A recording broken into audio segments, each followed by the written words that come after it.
Gold trusted gold buyers. మీరు తాకట్టు పెట్టిన బంగారాన్ని విడిపించి ఈ రోజు ఉన్న మార్కెట్ ధరకు కొనబడను.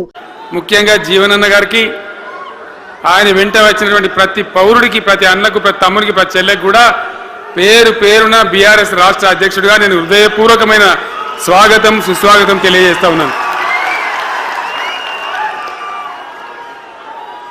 జీవన్ రెడ్డి గారి గురించి నేను ఎక్కువ చెప్తే మాది మేమేదో డబ్బా కొట్టుకున్నట్టు అవుతుంది. ఎందుకంటే ఆయన గురించి మీ లోపల తెలియని వాళ్ళు ఎవరు లేరు. ఇక్కడ 40-45 సంవత్సరాల నుంచి మేము స్నేహితులం, చాలా దగ్గర మిత్రులం. వారు చెప్పిన వారి ఉపన్యాసంలో భిన్న రాజకీయ సిద్ధాంతాల వల్ల విడివిడిగా పనిచేసినాం, కానీ మా స్నేహితంలో ఎప్పుడు లోపం లేదు.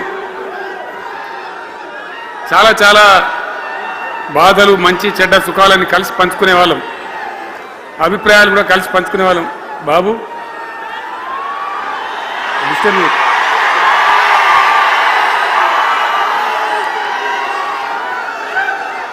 మంది లొల్లి పెట్టడం కూడా కాదు వాను.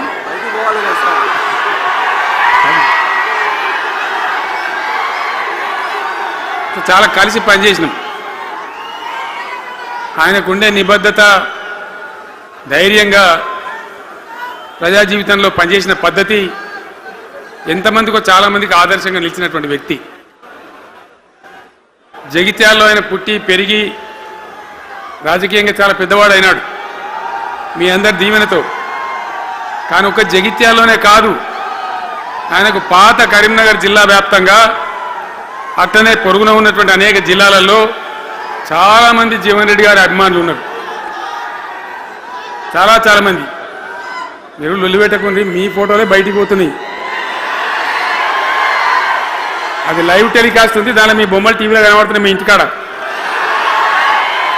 లొల్లి పెట్టకుంది ఇక సెట్ అయిందా?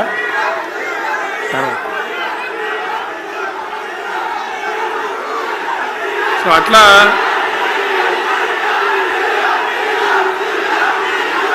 ప్లీజ్ ప్లీజ్ ప్లీజ్ ప్లీజ్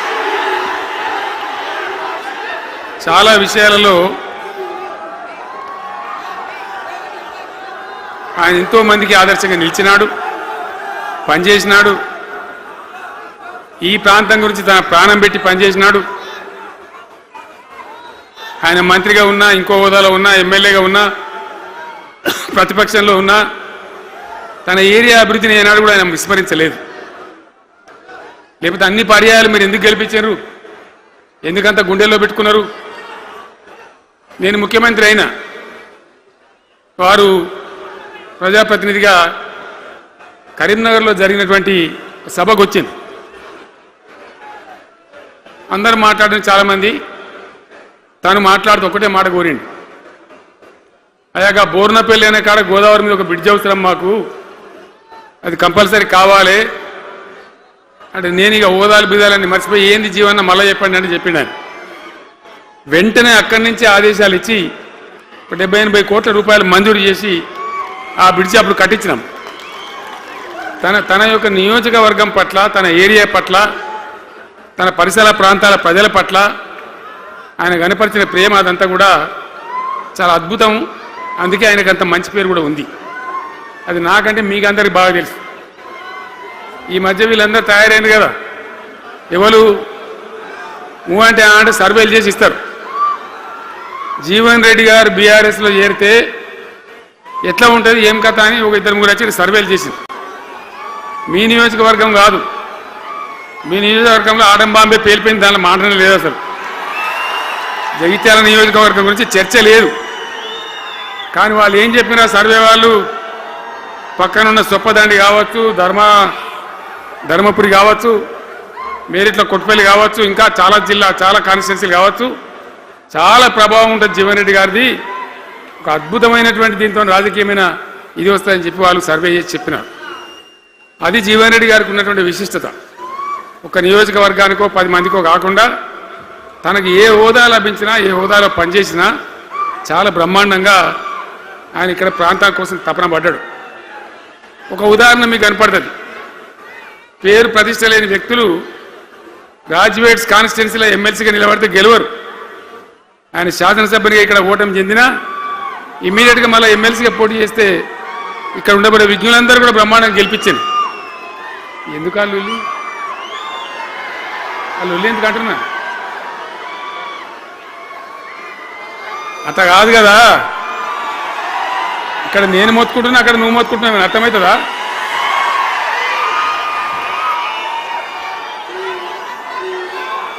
ఏయ్ ఆగవా బాబు, ఆవిడ ఇంకా ఊరేటోడు మనోడేనా? విజయసారు మనోడేనా? మోపాయింట్ ఐడియా కూడా మనోడేనా? మన బుక్కుండా పెట్టు.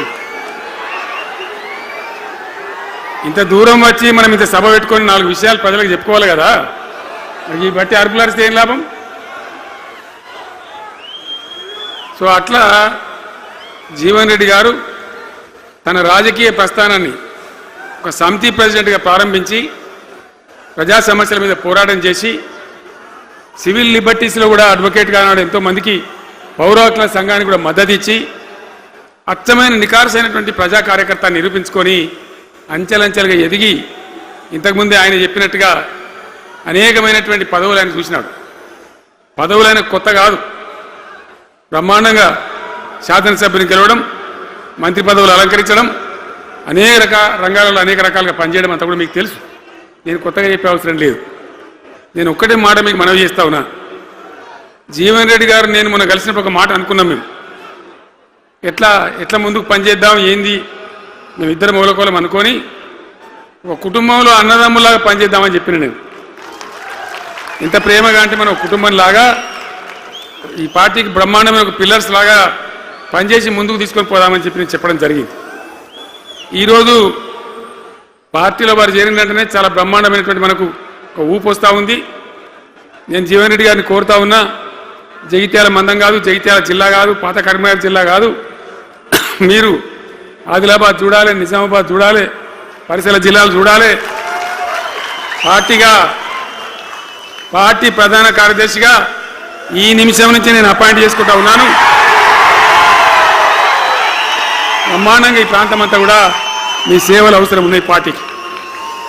అదే కాదు, 600 ఏది ఏమైనా ఏమవుతుంది, 100% మళ్ళా బీఆర్ఎస్ గవర్నమెంట్ వస్తుంది. వస్తుందా? వస్తుందంటూ చేయలేవాటిలో ఒకసారి కెమెరాలు కట్ట దింపుకున్నారా బాబు? వస్తుంది కదా. ఇవాళ జీవన్ రెడ్డి గారు పార్టీలో బాబు కౌశిక్ రెడ్డి ఇద్దరు ఆగబట్టరు వాళ్ళు.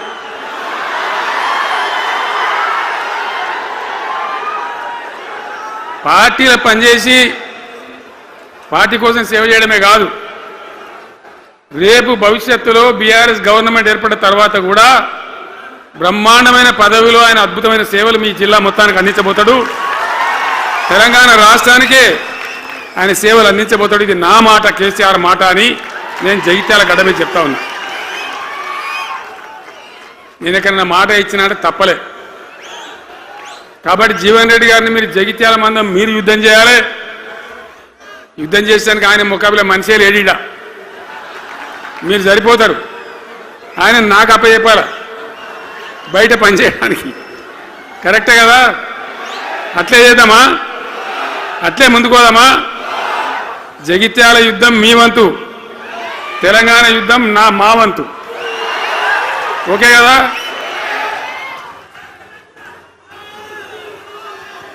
ఇప్పుడు ఏమైతుంది? ఏం కావాలి?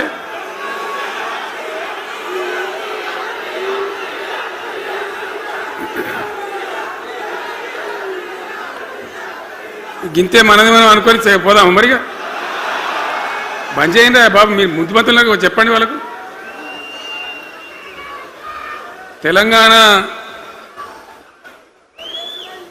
చాలా భయంకరమైన పరిస్థితులలో ఉండే, దుఃఖం వచ్చేది, ఏడుపు వచ్చేది.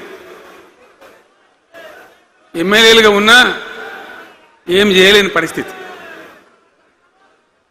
ఆగమాగం అడివేడివి కదా. ఎట్లా ఉండే తెలంగాణ మనం చూడలేదా? తెలంగాణ రాకముందు ఎంత భయంకరమైనటువంటి బాధలుండే, ఎంత కష్టం ఉండే. ఎవడన్నా తెలంగాణని మాట్లాడేవాడు ఉండనా?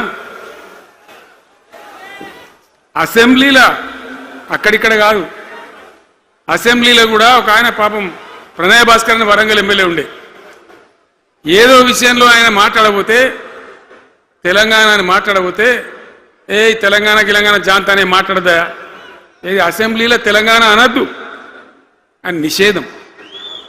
అంత భయంకరమైన వివక్ష, అంత భయంకరమైన దాడి, మన భాష మీద దాడి, మన బతుకు మీద దాడి, మన నీళ్ళ మీద దాడి, మన ఉద్యోగాల మీద, మన వనరుల మీద, మన ఆస్తుల మీద మొత్తం దోపిడీ చేయడం తప్ప ఇక్కడి ప్రజలను బికారీలాగా వదిలిపెట్టినారు. రైతాంగం ఆగమాగం అయిపోయి చెట్టుకోలు గుట్టకోలు అయిపోయింది. ఇంత ఎస్ఆర్ఎస్పి కాలువ ఉన్నటువంటి మెట్టిపల్లి, జగిత్యాల, సొప్పదండి ఇట్లాంటి ప్రాంతాల నుంచి కూడా దుబాయ్కి, బొంబాయికి వలసలు. పాలమూరు జిల్లా అయితే భయంకరమైన వలసలు. ఎంతకు పోయింది తెలంగాణ అంటే కొన్ని పార్టీలు సరే వాళ్ళు చేసింది మంచిదా చెడ్డదా పక్కకు పెడితే దుఃఖం వచ్చేది, బాధ కలిగేది, ఆవేశం రగిలేది. మహబూబ్ నగర్ జిల్లాలో 190 మంది యువకులు వలస. బతకానంటే బతకపోవాలి, ఆడ బతుకు లేదు. ఉన్న ముసలోళ్ళకు ముడిగోళ్ళకి ఇంత డబ్బులు వాళ్ళు పంపిస్తే కంట్రోల్ బియ్యం కొనుక్కొని తిని బతకాలి. అందులో కొంతమందికి అందకపోతే కొన్ని పార్టీల వాళ్ళు మేమేదో గొప్పతనం చేసామన్నట్టు గంజి కేంద్రాలు పెట్టేది. గంజి కేంద్రాలు గుండెలు రగిలి నా తెలంగాణ గంజి కేంద్రాలు అంటే ఎవడో గంజి పోతే బతకాలన్నట్టు అంత అధ్వాన స్థితికి తెలంగాణ దిగజార్చిండ్రు. అది కాంగ్రెస్ ప్రభుత్వం కావచ్చు, టీడీపీ ప్రభుత్వం కావచ్చు, తీయటి పుల్లటి మాటలు చెప్పుడు తప్ప కసికే నీళ్ళు తెచ్చియలే, మంచినీళ్ళు ఇయ్యలే, కడుపు నిండా కరెంట్ ఇయ్యలే, ఏది లేదు. అంత పట్టిదే గ్యాస్. మాట్లాడు, చెప్పుడు, మోసం చేసి పోవుడు. మనం గొర్రెల్లాగా మన దగ్గర అడిగే నాయకులు లేడు, నిలదీసేవాళ్ళు లేడు, అందరు కట్టుబానిసలు అయిపోయారు. ఆ పరిస్థితులలో మూనిగే నక్క మీద తాటికాయ పడ్డట్టు ఆనాడున్న ముఖ్యమంత్రి చంద్రబాబు నాయుడు కరెంటు ఛార్జీలు పెంచాడు, భయంకరంగా పెంచాడు. తెల్లారి నేను ఒక ఉత్తరం రాసిన, నీ కరెంటు ఛార్జీల పెంపుదల వాపసు తీసుకో, లేకపోతే ఈ సమైక్య రాష్ట్రంలో మాకు న్యాయం జరగదని నేను ఉద్యమానికి పోవాల్సి వస్తుంది, తెలంగాణ కోసం కొట్లాడాల్సి వస్తుందని చెప్పి రాష్ట్రం. ఆయన తీసుకోలే. కొంతమంది రైతులు పాపం పోరాటానికి వచ్చింది. మీరు కొత్త వాళ్ళు చూడకపోవచ్చు కానీ చాలా పాత వాళ్ళకి తెలుసు.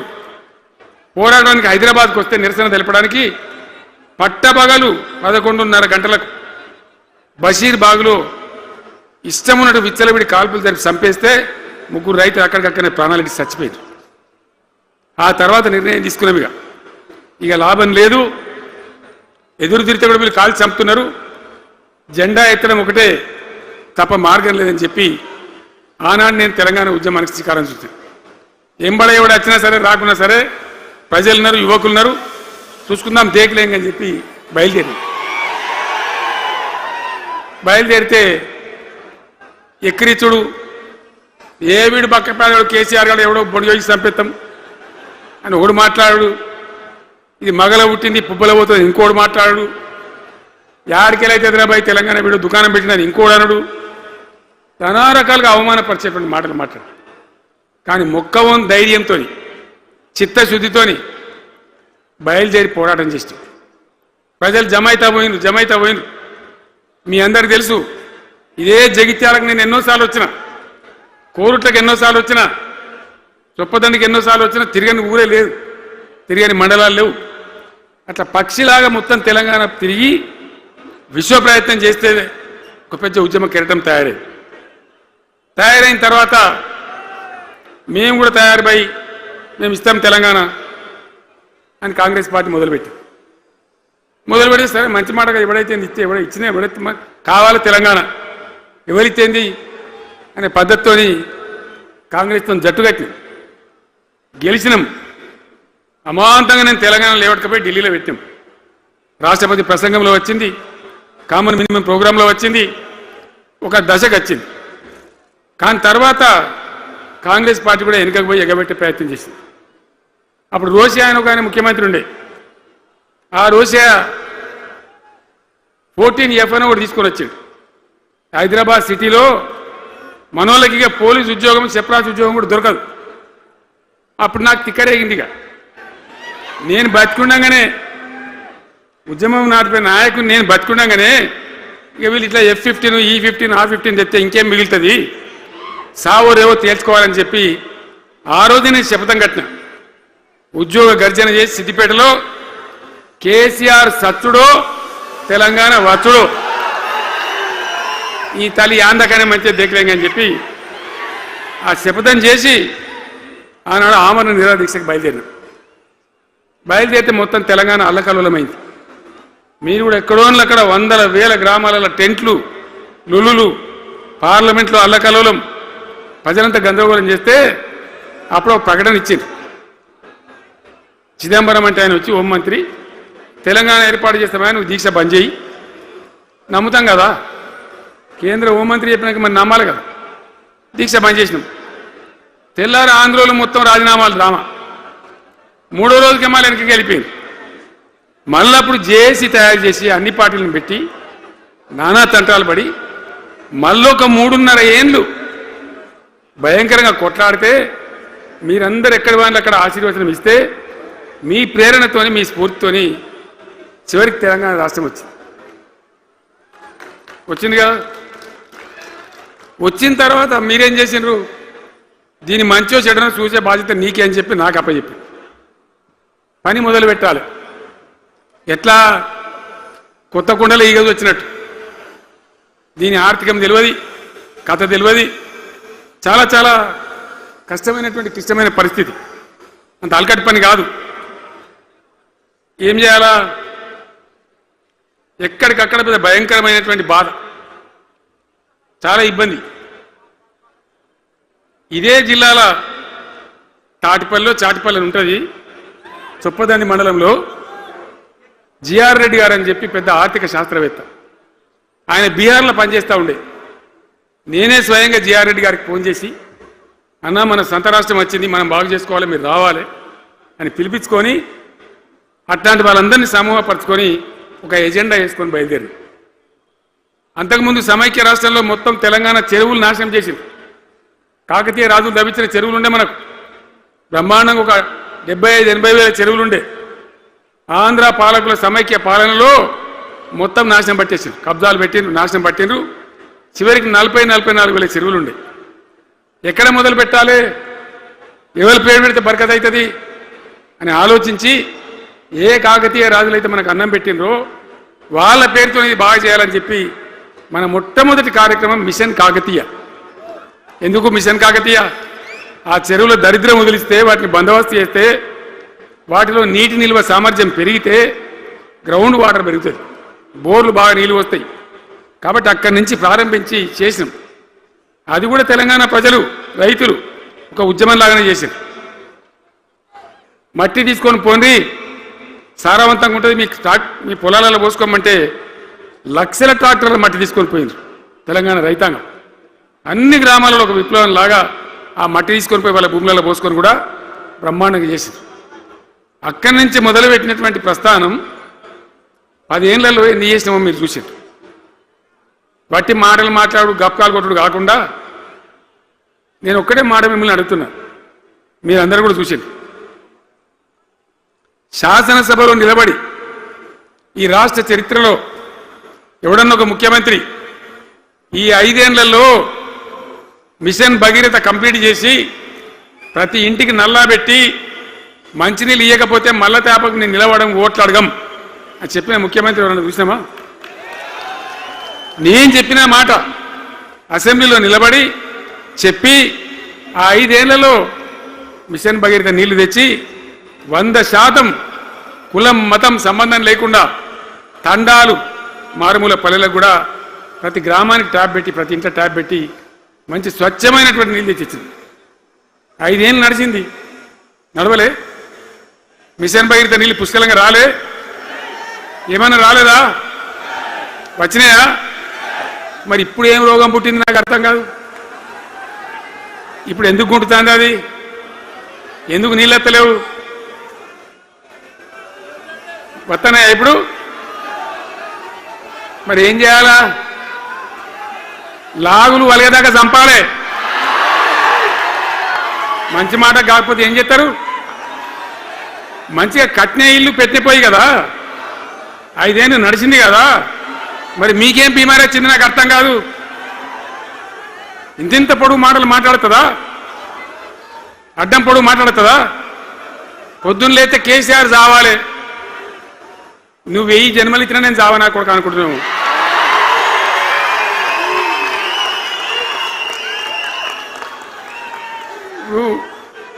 ఉట్టి మీద దాచిపెట్టింది. మన ఇళ్ళలో దాతారు కదా, ఏది ఉట్టి ఉట్టి అని ఉంటుంది. ఇప్పుడు మీకు తెలుసో లేదో కానీ ఇప్పుడు ఈ మధ్యలో ఫ్రిడ్జ్లు మోపిన మునుపు ఉట్టి అనేది ఉంటుండే. ఎండిపోయిన చేపలోకి నీ రొయ్యలో అబ్బాయి ఉంటుంది, వరుగులు ఉంటే దానిలో పెడుదురు. పిల్లికి అందదా ఉట్టి, కింద కూసుకొని శాపం పెడతా ఉంటుంది, తెగాలే పడాలి తెగాలే పడాలి. పిల్లి శాపానికి ఉట్టి తెగుతుందా? మరి విధవారు కేసీఆర్ చావాలంటే కేసీఆర్ దత్తడా? మీ దీవెన మీ ఆశీర్వచనం ఉంటే జీవన్ రెడ్డి గారు అన్నాడు, నాకు 75 ఏళ్ళు వచ్చినాయి. జీవన నేను చెప్తున్నా, నాకు కూడా 77 వచ్చినాయి. నీ వెనకైనా నేను కూడా లైన్లోనే ఉన్నా. నేను ఒక్కటే మాట చెప్తున్నా,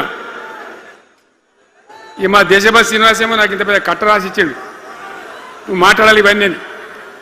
అవన్నీ కాదు, ఇక్కడ దరిద్రం పోయేదాకా,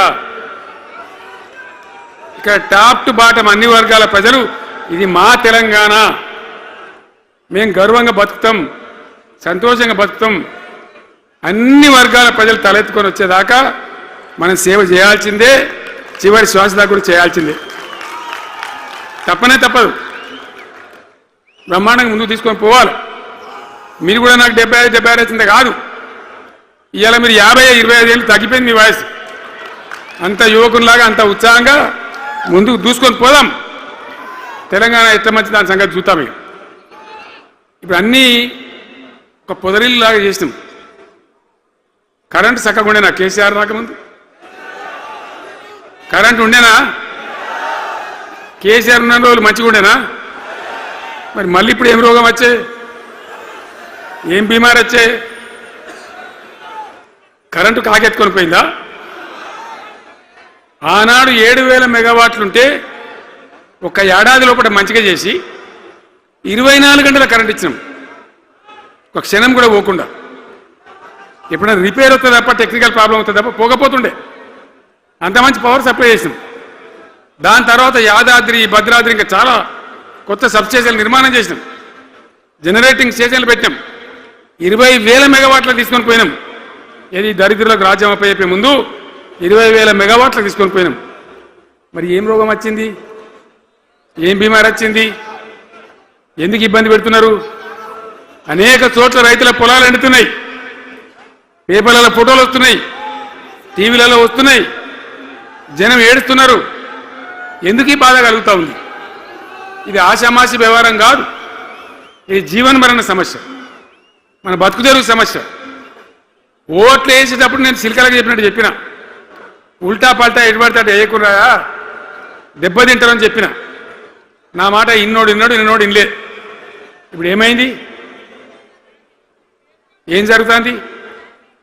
ఆ రోజు నేను చెప్పిన, వీళ్ళు కనుక గెలిస్తే ఈ దుర్మార్గులు, వీళ్ళ గుండె లోపల తడి లేదు, వీళ్ళు రైతు బంధుకు రామ్ రామ్, దళిత బంధుకు జై భీమ్. అయిందా? అట్లే పక్క ముచ్చట. ఇక ఇవాళ ఇప్పుడు జీవన్ రెడ్డి గారు చెప్పిండు, కాంగ్రెస్ వాళ్ళు సభ పెట్టినాడు, కాటారంలో బుడరంలో పెట్టినాడు, ఆడ పైసలు ఎత్తారట. ఇది ఒక్కతే ఆపకేసే రైతు బంధు నెలకొకిస్తా, ఎకరానికా అంటే 2 నెలలకు ఒక ఎకరానికి, అంతేనా? 6,000 వేసినాం, మా అంతా సిపాయిలేని బొచ్చగొట్టుకుంటారు. ఆనాడు ఎట్లా పడేది రైతు బంధు? 10 రోజుల గ్యాప్లో మొత్తం రైతులకు వచ్చేసేది. టంగ్ మన సెల్ ఫోన్ మోగుతుండే మంచిగా టింగున పోయి బ్యాంకాకి వెళ్ళి తెచ్చుకుంటుండే. ఎక్కడ పోయా మరి? ఏం మాట్లాడిండ్రు? ఉరుకుని బ్యాంకులో పోయి 2 లక్షలు 3 లక్షలు లోన్ తెచ్చుకోండి.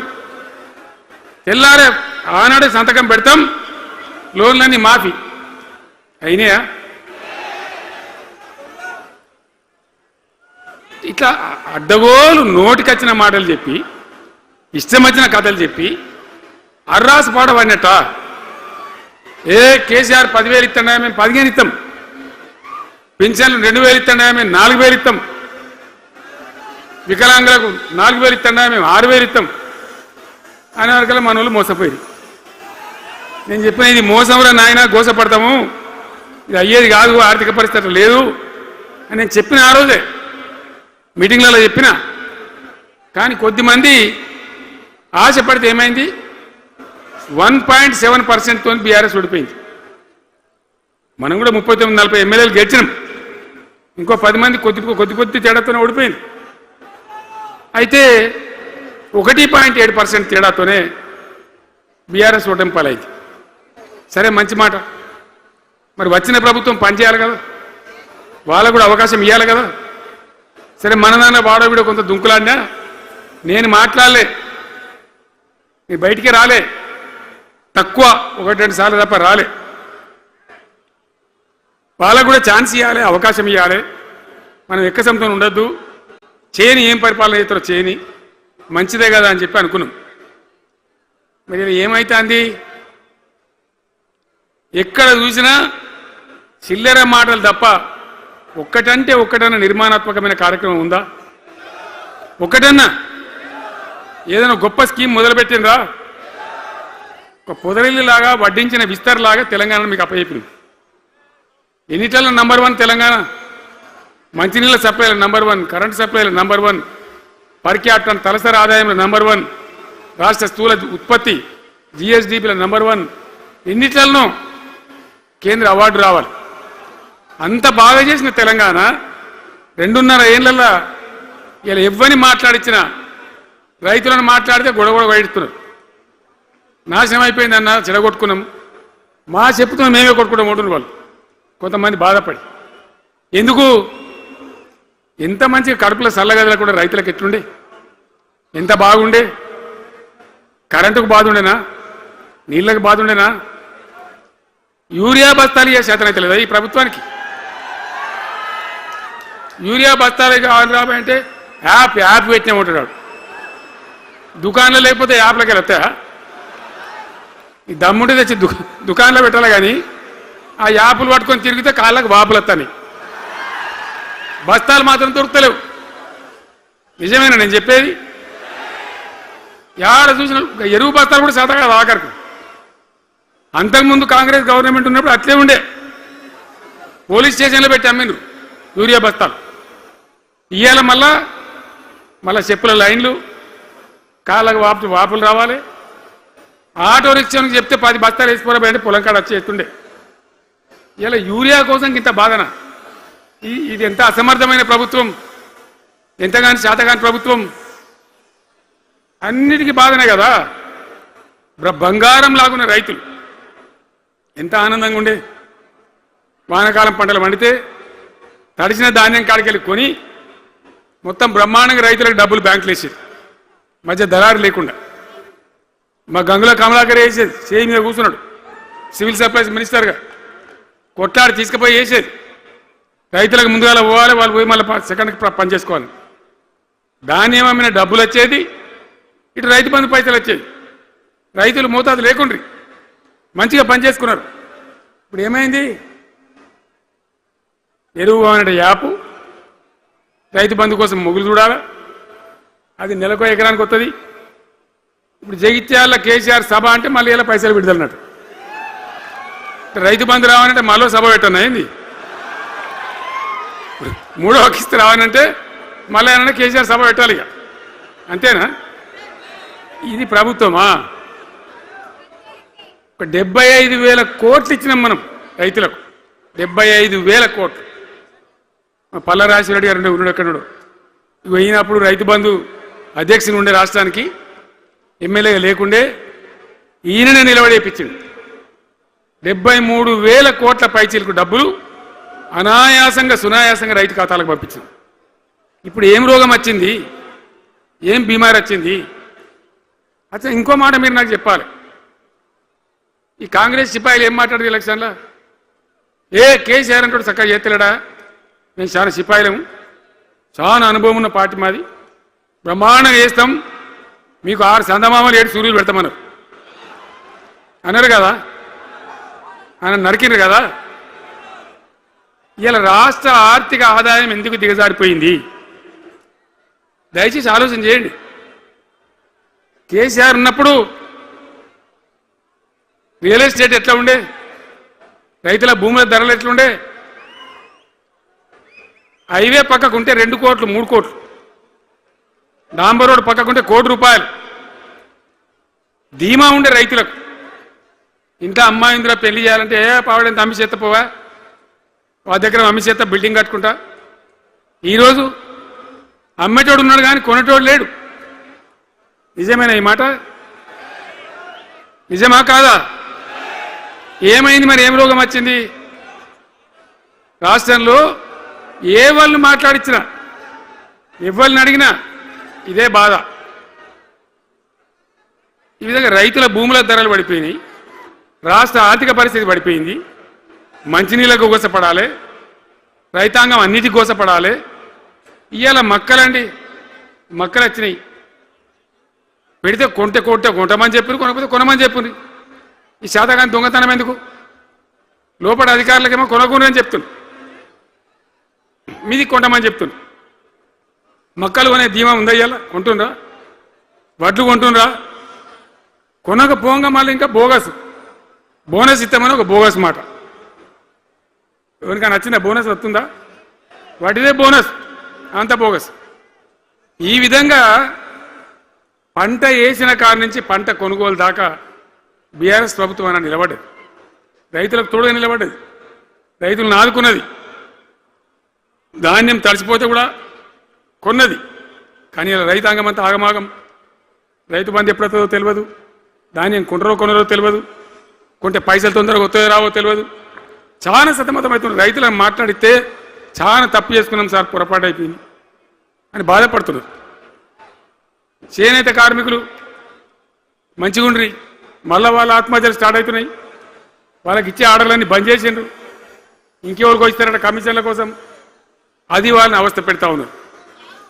ఉద్యోగులు ఆనాడు మనం 72% ఇచ్చినాం, వాళ్ళు తెలంగాణ ఉద్యమంలో పనిచేశారు కాబట్టి టీఎన్జిఓ అంటోళ్ళు సమైక్య రాష్ట్రంలో కూడా వాళ్ళ ఉనికి పొడగొట్టుకోలే, టీఎన్జిఓగానే ఉన్నారు తెలంగాణ ఎన్జిఓలుగా. కాబట్టి వాళ్ళని గౌరవించి గుర్తించి బ్రహ్మాండంగా 72% పీఆర్సీ ఇచ్చినాం. ఇలా ₹7 ఇచ్చిండ్రా, 7% అని ఇచ్చిండ్రా? ఏమైంది? ఏం బీమారైంది? ఎంతమందిని మోసం చేస్తారు? ఆఖరికి వస్తే పరిస్థితి ఏంది? ఇలా రాష్ట్రంలో రిటైర్డ్ ఉద్యోగస్తులకు కూడా వాళ్ళకి రావాల్సిన బకాయిలు, వాళ్ళు దాచుకున్న డబ్బులు, వీళ్ళు ఇచ్చే మెహర్బానేం లేదు, ఆ డబ్బులు కూడా ఇచ్చే పరిస్థితి లేదు. ఆటో రిక్షా కార్మికులు మాట్లాడితే అన్నయ్య ఈరోజు పనికి మాలిన ఫ్రీ బస్సు పెట్టిండ్రు, మా పుట్ట కొడుతున్నారు, మేము నాశనం అయిపోయినారు, వాళ్ళు ఏడుస్తూ ఉన్నారు. పిల్లలకు అది నేమ్ పెట్టలే. ఆయన కాంగ్రెస్ ముఖ్యమంత్రి అయినా రాజశేఖర రెడ్డి గారు ఉన్నప్పుడు పెట్టిండు, ఇది ఫీజు రియంబర్స్మెంట్ అనే స్కీమ్. మంచి లాభం జరిగింది, నేను దాన్ని కొనసాగించిన. ఇలా మొత్తం బీసీలకు ఎస్సీలకు పిల్లలందరికీ ఫీజు రియంబర్స్మెంట్ రాక 10-12 వేల కోట్ల బకాయిలు పెడితే వాళ్ళు ఆగం, వాళ్ళు రోడ్డున పడరు. కోర్టుకు పోతే పిల్లల దగ్గర వసూలు చేసుకోని చెప్పి కోర్టులు చెప్తా ఉన్నాయి. వాళ్ళ గతి ఏం కావాలి? ఇప్పుడు ఎవరిని కదిలిచ్చినా ఈ రాష్ట్రంలో, ఎవరిని మాట్లాడించినా, ఒక విద్యార్థిని మాట్లాడినా, ఒక రిటైర్డ్ అయిన ఉద్యోగిని మాట్లాడినా, పనిచేస్తున్న ఉద్యోగిని మాట్లాడినా, రైతాంగంతో మాట్లాడినా, ప్రతి వాడు ఒక అసంతృప్తి, ఒక బాధ, మాకేదో అన్యాయం జరిగినటువంటి పరిస్థితిలో మాట్లాడుతూ ఉన్నారు. పిల్లల పాపం చదువుకునే వాళ్ళు ఉంటే వాళ్ళకి విదేశాల్లో సీట్లు వస్తే 20 లక్షల రూపాయలు ఇచ్చినాం. అంబేద్కర్ పేరు మీద, జ్యోతిబా పూలే పేరు మీద ఎస్సీ పిల్లలకు, బీసీ పిల్లలకు, ఓసీలలో కూడా నిరుపేదలకు ఇచ్చినాం. ఇలా దాన్ని బంద్ పెట్టిండ్రు. వాళ్ళు ఆగమైపోతా ఉన్నారు. అన్నీ కూడా సర్వనాశనం చేస్తూ ఉన్నారు. అన్ని స్కామ్లు, కుంభకోణాలు, భూ కబ్జాలు. పొద్దున్న లేస్తే పేపర్ తిప్పితే బాధ కలిగేటువంటి పరిస్థితులు. సో ఈ రకంగా సింగరేణి, అద్భుతంగా ఉన్న సింగరేణి నాశనం చేసి ఇలా బొగ్గులకు స్కామ్, సివిల్ సప్లైస్ల స్కామ్, మొత్తం అని కూడా స్కామ్లు, దోపిడీ తప్ప ప్రజలకు పనిచేసే పరిస్థితి లేదు. మరి ఏం జరగాల? కాంగ్రెస్ వాళ్ళు చెప్పిన మాటలు వింటే ఈ మాటలు కోటలు దాటినట్టు ఇష్టం ఉన్నట్టు చెప్పారు. చివరికి ఏందిరా ఇప్పుడు 2.5 ఏళ్ళు గడిచిపోయింది. మరి ఏంది కథ? కాకికి పెడదామంటే కంకెడి లేవు, పిట్టకి పెడదామంటే పిడికెడి లేవు. వట్టియే ముచ్చట్లు, వట్టియే మాటలు తప్ప ఎక్కడ ఏం జరిగింది లేదు. ఏ డిపార్ట్మెంట్లో కానీ, ఏ రంగంలో కానీ, ఒక ఇరిగేషన్లనా, ఒక కరెంట్లనా, ఇంకో దానిలనా, ఒక అర్బన్ డెవలప్మెంటా, రూరల్ డెవలప్మెంటా ఏమైనా జరిగిందా? ఆనాడు మన పల్లెలు బాగు చేసుకోవాలని చెప్పి దేశంలోనే ఎక్కడ లేని విధంగా పల్లె ప్రగతి కార్యక్రమాలు చేసినాం. ప్రతి ఊరికి అన్నేళ్ళ తెలుగుదేశం కాంగ్రెస్ గవర్నమెంట్లు ఉంటే చచ్చిపోతే ఏడగాలేసుకోవడం జాగా కూడా చూపించలే. ప్రతి గ్రామానికి ఆనాడు మనం వైకుంఠ ధామాలు కట్టినాం. ప్రతి గ్రామంలో క్రీడా ప్రాంగణాలు కట్టినాం. ప్రతి గ్రామంలో నర్సరీలు పెట్టినాం. ప్రతి గ్రామంలో పల్లె ప్రకృతి వనాలు పెట్టినాం. ప్రతి గ్రామ పంచాయతీకి ట్రాక్టర్ ఇప్పించినాం. ఆనాడు చెత్త తీసేది, ఇలా పనిచేస్తున్నాయా ట్రాక్టర్లు? ఊళ్ళలో ట్రాక్టర్లు పనిచేస్తున్నాయి అన్న, మూలకు పడ్డాయి, డీజిల్ పోసే దిక్కులేదు. ఏం చేయాలి? పల్లె ప్రకృతి వనం పెడితే దాన్ని నీళ్ళు పోసే దిక్కులేదు. ఏం రోగం వచ్చింది? ఏం బాధ? డీజిల్ లేదా? ఆ తెలివి కూడా లేదా? ఆ రోజు నేను చెప్పిన ఆర్థిక శాఖ కార్యదర్శిని పిలిచి అవసరమైతే ఎమ్మెల్యేల జీతాలు బంద్ పెట్టుంది, కానీ గ్రామ పంచాయతీల డబ్బులు మాత్రం విడుదల చేయండి అని చెప్పింది. అంత టెన్షన్గా డబ్బులు పంపించేది, కార్యక్రమాలు జరిగేది, గ్రామాలు మంచిగా ఉండేది. అది నాశనం పట్టిండ్రు. మున్సిపాలిటీలు అయితే మురిక్కుపాలు అయిపోయినాయి. మరి ఏం చక్కగా ఉన్నట్టు? ఏం బాగున్నదన్నా?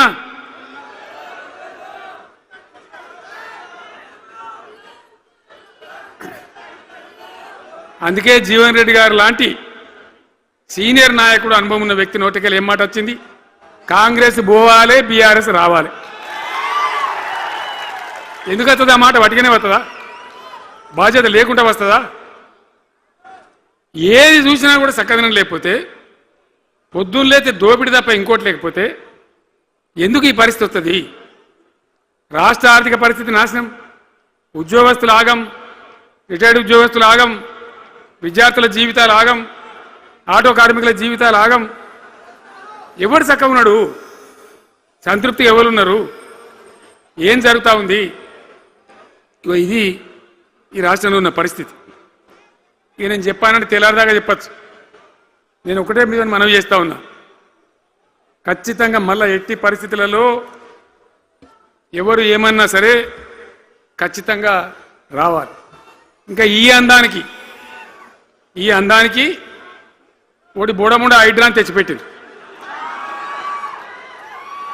దానికి ఆ హైడ్రాకు ఆ పిసిసి ప్రెసిడెంట్ అనుకోడు ఆయన, కాంగ్రెస్ కమిటీ అధ్యక్షుడు, ఆయన నిజామాబాద్లో పోయి చెప్తుండు, హైదరాబాద్లో హైడ్రా, నిజామాబాద్ కూడా తెత్తాం బిడ్డ, నిజామాబాద్లో నిడ్రా, రేపు జగిత్యాలలో కూడా జిడ్రా అంటాడు. ఇక అది ఏం కావాలి? మొత్తం పేదల కొంపలన్నీ కూల్చుడేనా? కేసీఆర్ రాజ్యానికి వచ్చినప్పుడు 3.5 లక్షల మందికి పేదలు ఎక్కడ ఉన్నారో అక్కడనే పట్టాలు ఇచ్చినాం. వాళ్ళని ఆగం చేయకుండా పాపం గరీబోళ్ళు 3.5 లక్షల కుటుంబాలకు హైదరాబాదు చుట్టుపక్కల వేరే పట్టణాల్లో కూడా పట్టాలు ఇచ్చిన, వాళ్ళని బతకనిచ్చినాం. ఇలా ఏం కూలగొట్టుడు? అది పుస్తకాలు కూడా తీసుకుని పోరాలు చదువుకునేటి అంతే గిరితమా? నేను ఒక్కటే మాట మనవి చేస్తా ఉన్నా, గ్యారంటీగా బీఆర్ఎస్ గవర్నమెంట్ వచ్చేది ఖాయం. మొట్టమొదటి రోజులనే ఈ ఐటాంటోని ఎత్తి అవతల వరేస్తామని చెప్పి నేను మనవి చేస్తా ఉన్నా. తీసేయన్న దాన్ని, ఐటాన్ తీసేయనన్నా? పక్క మాటనా? మళ్ళా మొదలు పెట్టిరా ఇక జరాగు 5 నిమిషాలు అది అయిపోతుంది. హైడ్రాని పీకేసి మొదటి సంతకంతోనే తీసి చెరువులో వాడేస్తాం దాన్ని. ఇప్పుడు మనం చేయలేం. 46,000 చెరువులు మంచిగా చేసినాం. ఏమన్నా గుడిసె కూడా కొలగొచ్చామా? ఇల్లు కూడా వచ్చామా? ఇదేమి ఇచ్చేంతరం నాకు అర్థం కాదు. మూసి అని దాని ఎంబడి వాడారు. దానికి ఆడ గరీబులు ఉంటారు పాపం. మూసి ఎంబడిన గరీబులను వాళ్ళని ఏమి ఏడిపించడు? పొద్దున్న లేతే వాళ్ళు నిద్రపోకుండా వాళ్ళ కంటి మీద కొనుక్కు లేకుండా అది ఎవడు చేసే ప్రాజెక్ట్ అయ్యేది కాదు, పీకేది అవుతుందా? 15,000 ఇల్లు కూడా కొడతారట. ధర్మమేనా అది? ఈ రకంగా ఒక పనికి మాలిన హైడ్రా తెచ్చి మూసి అది చెయ్యాలి. మూసి మంచిగా చేయాల్సిందే వద్దనే వాడు అన్నాడు. అన్ని వేల ఇల్లు కూడా కొట్టడం ఎందుకు నాకు అర్థం కాదు. అలా ఏం లేదు. భూములు కబ్జా పెట్టే రియల్ ఎస్టేట్ దందా తప్ప దానిలో ఏం లేదు. మూసి ప్రజల కోసం కాదు, నగర ప్రజల కోసం కాదు. ఈజీగా చేయగలిగిన దాన్ని, మామూలుగా చేయగలిగిన దాన్ని నాశనం బట్టి దాన్ని కథం పడతా ఉన్నా. ఏది చూసినా కూడా ఒక రకమైన దోపిడీ, ఒక రకమైనటువంటి గుండాగిరి, అరాచక వ్యవస్థతో ముందుకోతున్నారు తప్ప ప్రజా సంక్షేమాన్ని కాంక్షించి ఒక్క స్కీమ్ కూడా రాలే. ఇరిగేషన్ ప్రాజెక్టులు అన్ని పండ పెట్టింది. ఏం రోగం? ఒకనాడు కాకతీయ కాలువ మీద, మన వరద కాలువ మీద మోటార్లు పెడితే ఏం కోసాది? మా శంకరెడ్డి చెప్తా ఉండే ఇంతకుముందు. 1000 మోటార్లు పెట్టుకుంటే వచ్చి కోసుకపోదురు. లారీలు మోటార్లు ఎత్తుకపోదురు. ఇదే వరద కాలువ మీద కేసీఆర్ రోజులు వాడన్నా మాట్లాడిందా? మాట్లాడలే. చివరికి ఏం చేసింది మీరు మంచిగా వినాలి. వీళ్ళు మామూలు పని చేస్తలేరు. మన జీవితాలకే బాంబులు పెడుతున్నారు. ఆ రోజు కూడా నరేంద్ర మోడీ ప్రధానమంత్రిగా ఉండే ఆయన ఏం చేసిండు? కరెంటు మోటార్లకు మీటర్లు పెట్టాలి, నువ్వు పెట్టాలి కేసీఆర్ అని నా మీద ఒత్తిడి. నేను చెప్పిన నా పానం పోయినా సరే సచ్చినా సరే నేను మీటర్ పెట్టా అని చెప్పిన. పెట్టలే. 30,000 రూపాయలు కట్ చేస్తే నీకు అన్నాడు. కట్ చేసిండు. రాష్ట్ర ప్రభుత్వానికి వచ్చేటువంటి ఆదాయం 30,000 కోట్ల రూపాయలు వదులుకొని కూడా తెలంగాణలో నేను కరెంటు మీటర్ పెట్టనియలే. నేను ముఖ్యమంత్రి ఉన్నాను రోజు. ఇవాళ ఏం చేసిండు తెలుసా వీళ్ళు మీకు? మీకు తెలియలే. మీరు అమాయకులున్నారు. ఢిల్లీకి పోయి ఒప్పుకున్నారు. ఒప్పుకొని ఏం చేశారు? అయ్యా బాంచని మీటర్లు పెడతాము, మాకు ఆ పైసలు ఇయ్యండి. కేసీఆర్ వద్దన్నారు కదా మేము తీసుకుంటాము అని ఆ డబ్బు తీసుకొని వీళ్ళే ఈ గవర్నమెంట్ పోయి సంతకం పెట్టింది. ఇప్పుడు మొదలైతే ఇప్పుడు వస్తాయి మీటర్లు. ఎదుర్కొందామా? మీటర్ల ఎదురుపాటును యుద్ధం చేద్దామా? కొట్లాడదామా? ఏమన్నాం మనం? నాకు అర్థం కాదు. రైతులు మంచిగా ఉండాలి, వ్యవసాయం మంచిగా ఉండాలి, పల్లెలు బాగుండాలి, వృత్తి పనులు బాగుండాలి. ఇప్పుడు యాదవులకు గొర్రెలు ఇప్పించినాం. ఇప్పుడు వస్తున్నాయా గొర్రెలు? వినబడతలేదు. బంద్ అయినాయా? ఎందుకు బంద్ అయినట్టు? మరి దానికి ఏం రోగం వచ్చే? మరి ఎవరికి ఇచ్చినట్టు? చేపలు పట్టే వాళ్ళ కోసం చేప పిల్లలు వేసినాం. ఇప్పుడు వేస్తాను రా. మరి ఎవరికి చేసినట్టు? వృత్తి పని వాళ్ళకు ఉండదు, ఎవరికి ఉండదు. బీడీ కార్మికులు ఉన్నారు. నాకెవ్వరు దరఖాస్తు ఇయ్యలే, ఇవాళ అడగలే. అప్పుడప్పుడు మా తులమ చెప్పేది, అన్న వాళ్ళ పరిస్థితి బాగుండదు పేదరికంలోనని చెప్పేది. మా అంతటా మేమే ఆలోచించుకొని బీడీ కార్మికులకు పెన్షన్ తెచ్చినాం. మొత్తం భారతదేశంలో ఏ రాష్ట్రంలో ఇస్తారా? వాళ్ళకి పెన్షన్లు పెంచుతామని ఎగబెట్టినరా? వాళ్ళకు కాదు, ఎన్ని ఆశలు. ఇంట్లో ఉన్న ఆడపిల్లకు 5 లక్షలు మహాలక్ష్మి అని పేరు పెట్టి 2,500 నెలకిస్తామని ఇచ్చిండ్రా? రూపాయి వచ్చిందా? అట్లా ఎన్ని? 6 గ్యారంటీలు, 420 హామీలు. స్కూటీలు ఎక్కడ వాయే? స్కూటీల్లో మనలో ఇంకా స్కూటీలు ఎక్కడి? ఏమన్నా నచ్చినాయా? మరి నేను ఏమంటున్నా అంటే దయచేసి మీరు ఆలోచన చేయాల్సింది, ఇలా ఈ సభలో మాట్లాడుతున్నా మీరు వింటున్నాను కాదు, యావత్ తెలంగాణ వింటున్నది. తెలంగాణ ప్రజలందరికీ నేను కోరుతాను, నేను చెప్పిన నిజమా అబద్ధమా? ఏం జరుగుతూ ఉంది తెలంగాణలో? ఈ సందర్భంలో ఖచ్చితంగా ప్రజల మంచిని కోరే ప్రతి వాళ్ళు ఒకటి కావాల్సిందే, మళ్ళా తెలంగాణ పునర్నిర్మాణ యజ్ఞం మళ్ళా ప్రారంభం కావాల్సిందే. దాన్ని ఎవడు ఆపలేడు. జర గాచారం బాలేకపోతే దెబ్బతింటాం, అంత మాత్రం చేత ఆగిపోతామా? ఊకుందామా? పోరాటం చేయాల్సిందే, వీళ్ళని నిలదీయాల్సిందే. ఖచ్చితంగా తెలంగాణ పునర్నిర్మాణ ప్రక్రియ, ఆ యజ్ఞం మళ్ళా ప్రారంభం కావాల్సిందే. తెలంగాణ ప్రజలు గెలిచి నిలవాల్సిందే. మొత్తం ప్రాజెక్టు పండబెట్టినండి. పాలమూరు ఎత్తిపోతల పథకం 90% పూర్తి చేసింది. కొద్దిపాటి డబ్బుతో అయిపోతుంది. వలసల జిల్లా, కరువు జిల్లా వాళ్ళ నాశనం పట్టింది. అన్ని అబద్ధాలు. ఒక్కటి కూడా ఒక క్రియాన్వితమైనటువంటి ప్రజలకు పనికొచ్చేటువంటి ఏ రకమైన నిర్మాణాత్మక పని లేకపోగా కూల్చివేతలు, కాల్చివేతలు, పోలీస్ దాడులు, ఎవడన్నా ఎదురుగా మాట్లాడితే మరి పట్టుకపోవడు.